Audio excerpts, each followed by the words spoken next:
Okay, let me get the batteries in here. And there we go. Let's see if it works.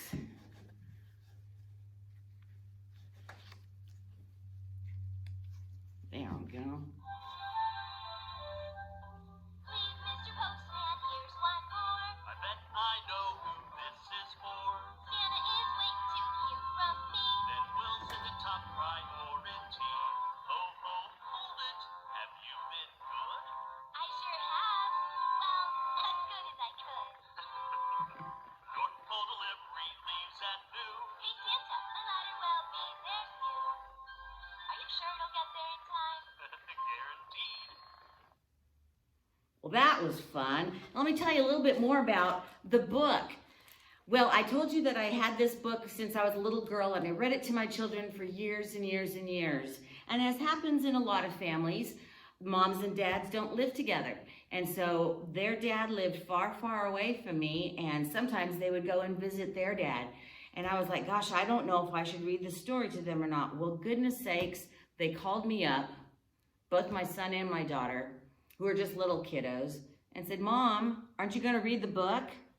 And so, consequently, every night leading up to Christmas, just like we did for years and years, as it was our tradition, I read them the story over the phone. And so it got read no matter where they were. Anyway, let's move on now to the life and adventures of Nicholas. All right.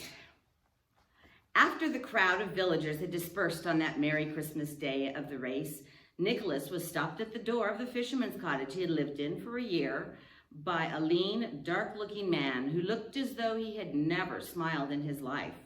He had deep lines in his forehead, shaggy gray eyebrows which overhung and almost completely hid his deep-set gray eyes, and a mouth which went down at the corners, giving him an expression of grouchiness which never seemed to change. It was Bertrand Marsden, the woodcarver of the village, and all the children called him Mad Marsden because he lived alone, spoke to hardly anyone in town, and chased the children away from his door with black looks and harsh words. He now edged up to Nicholas, who was busy dragging his beloved new sled to his workshed behind the house. You haven't forgotten, Nicholas, that you moved to my house today, Marsden said gruffly. Nicholas looked up. No, he hadn't forgotten, and he knew why Marsden had offered to take him in for the last year of his life as a wandering orphan. The old woodcarver had no children for Nicholas to take care of. He did no fishing or farming, and therefore did not need a boy to help him out in that direction. The only reason he was willing, even eager, to feed and clothe the orphan was because for almost 5 years now, he had watched the work Nicholas had been doing with his knife and carved woods, and realized that he could get a good apprentice cheap, without paying even a cent for the good work he knew he would get out of him. Knowing all these things and thinking of the bleak little cottage he would have to live in for a year, where there was no laughter, no sounds of children's voices, it was with a heavy heart that Nicholas piled his few belongings in the new sled, said a grateful farewell to the family he was leaving, and followed Mad Marsden home to the low, mean-looking cottage on the outskirts of the village. On entering the cottage, he stepped immediately into the main workroom of the woodcarver. Here he found his bench, his table, his tools, and his woods. A broad fireplace almost filled another side of the room, and black pots and greasy kettles showed plainly that no scouring housewife had set foot in the cottage for years. A pile of tumbled blankets in one corner was evidently Marsden's bed, and near the window was a table littered with the remains of his morning meal. These and a few rickety chairs completed the furnishings of this one dark room. Marsden led the way in and pointed to a door in the corner. You can stow your belongings in there, he said over his shoulder to Nicholas, who was standing in the middle of the untidy room looking around him in dismay. There's a cot you can sleep on, and you may as well put that pretty sled away for good. We have no time here for romping in the snow. Nicholas nodded silently, too puzzled at the old man's living quarters to be hurt by the harsh words. He could not understand why Marsden should live so meanly, because as the only woodcarver in the village, He was kept busy all the time, filling the orders for his hand-carved tables, chairs, cabinets, bridal chests, sleighs, and several other useful household articles that the villagers were in constant need of. The poorer people paid him in flour, vegetables, and fish, whatever they could send him. The more well-to-do gave him good gold coins for his work. Not only that, but it was a well-known fact that he did work for the people in 2 or 3 neighboring villages where there were no woodcarvers. In spite of the fact then that he probably had more money than any of the poor fishermen in the village, his cottage was meaner and shabbier than any of the well-scrubbed houses in which Nicholas had spent the last 9 years. "Come on now, Nicholas, don't stand there gawking. Put away your belongings. You have much to learn here. I'm going to make you a good woodcarver out of you. No time for silly little dolls and wooden horses. You'll have to earn your keep here. And mind you, I don't have this place filled with screaming little brats. You keep that tribe of young ones away. You keep that tribe of young ones that was always following you about out of here. Do you understand?" Nicholas's eyes gleamed fiercely beneath the shaggy brows. And Nicholas stammered in a frightened voice, Yes, master." But he pleaded, suddenly struck by the thought that he might not see any of his little friends anymore. But they don't do any harm. The children, they only like to watch me work, and I wouldn't let them get in your way or touch anything." "Silence!" he roared, shaking his fists in the air and glaring at the frightened boy. "I won't have them. Do you understand? I want to be alone. I wouldn't have you here if the work didn't pile up so that I need a helper. But you'll have to work. There'll be no time for Christmas visits to children and all that nonsense." Nicholas bowed his head and went silently to work, putting away his small bundle of clothing, his few books, his father's sea chest, and the jackknife. The year ahead of him stretched forth bleakly, and only the thought that he was now 14 years old and almost a man kept him from crying himself to sleep that night in his dark, cold little room. So Nicholas started to work for the mad old woodcarver and learned many things.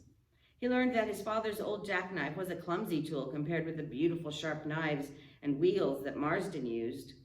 He learned to work for hours bent over the bench beside his master, patiently going over and over one stick of wood until it was planed to the exact 100th of an inch that his teacher required. He learned to keep on working even though the back of his neck almost shrieked with pain, and the muscles of his arms and hands grew lame from so much steady labor. All this he grew used to in time, for he was a strong, sturdy lad, and young enough so that his muscles became accustomed to the hard work. But what he felt he never could get used to was the dreadful loneliness of the place. His friends, the children, gradually gave up trying to see him after they had been shooed away from the door by the cross old woodcarver. Marsden himself rarely talked, except to give brief instructions about the work or to scold him for some mistake. So Nicholas, sad and lonely, and longed for the days when he had been in friendly cottages surrounded by laughing groups of children. In addition to his duties at the workbench, he had also attempted to straighten out the 2 miserable little rooms they lived in.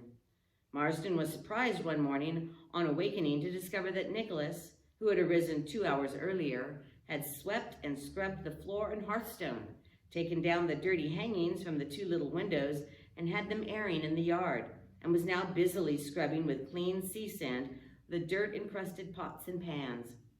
The table was set in front of the fire with a clean white cloth and dishes, and the kettle was bubbling merrily on the hearth. Marsden opened his mouth to speak, then closed it without saying a word. Nicholas took the kettle from the fire, poured the boiling water over the tea leaves, spread some bread with fresh, sweet butter, and said simply, "Your breakfast, master." Marsden ate wordlessly, looking at Nicholas from under his wild eyebrows. The boy went on with his work, which consisted now in bundling up the tumbled bedclothing and throwing it over the line in the yard. Marsden finished his breakfast and finally spoke. "You'll find some meal in that corner cupboard," he said. "We might have some porridge tomorrow morning." Nicholas nodded. "Now stop all that woman's work and let's get on with that chest. I promised it for next Wednesday. And even if that silly Enid Grodin is fool enough to get married, we must have our work out when it is promised. But after that morning, Marston was careful to shake out his bedclothing after he arose and to clean up his dishes after his breakfast. And the cottage gradually came to look more like a place where human beings could live. One night, as Marsden sat in front of his fire, silently smoking on his long pipe, he noticed that Nicholas was still bent over the workbench. "Here, lad," he said almost kindly in his gruff voice, "I'm not such a hard master that you have to work night as well as day. What's that you're doing? Why don't you go to bed, boy?" Nicholas answered hastily, It's just a piece of wood you threw away, master, and I thought I'd see if I could copy that fine chair you made for Mistress Grosick. This, this is a little one, a toy," he ended fearfully, for he knew well that the word toy would mean children to old Marsden. Excuse me. And for some strange reason, just a mention of a child in his presence sent him into a rage. Tonight, however, he contented himself with merely a black look and said, "Let me see it." Not bad, but you could have that scroll on the back bigger on one side than the other. Here, give me that knife." Nicholas hastened with the tool and watched admiringly as the old wood carver deftly corrected the mistake. "There," Marsden said finally, holding his work away from him. "That's the way it should be done." Then instead of handing the little chair to Nicholas, who was waiting expectantly, he continued holding it in his hands, while a bitter and yet rather sad expression came into the fierce old eyes, and a smile. Nicholas blinked and looked again. Yes, a real smile was tugging at the corners of that stern mouth, which had been turned down for so many years. "It's a long time since I made one of these wee things," he murmured half to himself. "Yet I made plenty years and years ago when they were little." Nicholas ventured a timid question. When who were little, master?" The corners of Marsden's mouth went down again. His eyes turned fierce and angry once more. "My sons," he roared. "I once had 2 sons, and when they were as big as you, they ran away to sea and left me all alone, left me to grow old and crabbed, and so the children called me Mad Marsden. Children, bah! Do you wonder why I have none of them around? Do you wonder why I can't stand their baby voices babbling around here, where once," his voice broke and he buried his old head in his hands. Nicholas wasn't afraid of him anymore. He went over and put his pitying young hands on the old shoulders. "I'll be your son, master. I won't leave you," he whispered. Marsden lifted his head and looked at the strong young face with kind blue eyes bent over him. "You're a good lad, Nicholas," and he added, almost shyly, for it wasn't easy for the harsh man to change so quickly, "I think I'd like to help you with some of those little things you make. We'll make them together on these long winter evenings, shall we, Nicholas? So you can go around to next Christmas Day in that fine sled of yours. Then you won't leave me alone again, will you, lad?" He grasped Nicholas's arm almost roughly. Then a peaceful expression crept into the lonely old face as the boy simply answered, "No, master. I'll stay here with you just as long as you want me." So every winter saw 2 heads bent over the workbench, a gray head with thick shaggy hair and the smooth yellow head of the boy.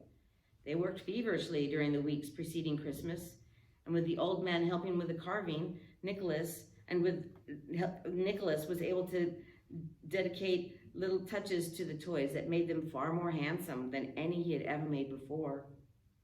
He painted the dolls' faces so that their eyes were as blue and their cheeks and lips as rosy as the little girls who would soon clasp them in their arms. The little chairs and tables were stained with the same soft colors that Marsden used on his own products. The little boys' sleighs and boats and animals were shiny with bright new paints, red and yellow and green. So 2 nights before Christmas, everything was finished. A toy for every child in the village was packed in the sled with steel runners.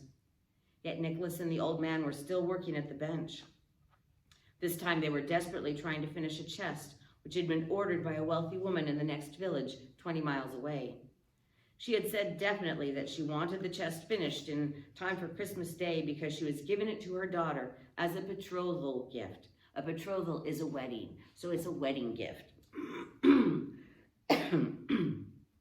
And the feast was to be celebrated then. Marsden and Nicholas worked feverishly most of that night and the following day. And there still remained a few little touches, and here it was, Christmas Eve. Marsden could have done it in time to be delivered tomorrow, but of course, Nicholas would have to borrow the nearest neighbor's horse and drive over with the chest on Christmas Day itself, the day when he had planned to make his tour of the village with his gifts to show the children that he had not forgotten them, even though they had not seen much of him during the past year. "I'm sorry, Nicholas," said old Marsden. "I'd go myself, but I'm not as strong as I used to be. And it's an all-day trip, 20 miles over, and you'll have to wait several hours to rest the horse and 20 miles back. And with the snow not crusted, it's going to be hard going." Nicholas was sitting in front of the fire, leaning on his elbow, staring thoughtfully into the flames. "If she only didn't want the chest tomorrow for sure," he said. "And if we had only finished it before today, I could have delivered it sooner and had plenty of time tomorrow." "Well," answered the master, "we did promise it, and it has to be delivered. Now, the toys weren't promised." "No, but I always give them," interrupted Nicholas. "I was just going to say, lad, that they weren't promised for Christmas Day. Now, you know that little children go to bed early. Why can't you—" "Oh, I understand," cried Nicholas, leaping from his chair. "I deliver the gifts tonight, Christmas Eve, after the children have gone to bed. And when they wake up tomorrow morning, they'll find them there at their doors. Oh, master, that's a wonderful idea. Why, it's even better than before. I never did like the idea of walking up to a house in broad daylight and hearing people thank me and everything. What time is it? Quick, 11 o'clock? Oh, I'll have to hurry. Where's my list? Where's my sled?" The two rushed about and finally got the sled out in the yard. Nicholas bundled himself up in his close-fitting hat, shaped like a stocking, his long belted tunic coat, edged with fur, and his black leggings with heavy boots, and pulled on his mittens and was off through the snow, dragging the toy-laden sled behind him. Christmas Eve in the village, a bright winter moon was shining in the star-filled sky. Glistening white snow banked everywhere on the roads of the rooftops and the fences. In the doorways, the houses darkened, and the inmates were all sleeping soundly. Not a soul was stirring in the streets, but one figure, which stole silently from door to door, leaving a pile of tiny objects every place he stopped, until there was nothing left in the bottom of the sled. It was 3 o'clock on Christmas morning when Nicholas turned away from the last door, his sled lighter to pull and his feet tired from dragging through the heavy snow. But happy it was Christmas morning, and he had once more kept his unspoken promise to his children. Well, we'll see what happens with Nicholas and that mad Marsden tomorrow. So we'll talk to you tomorrow, and Merry Christmas, all of you.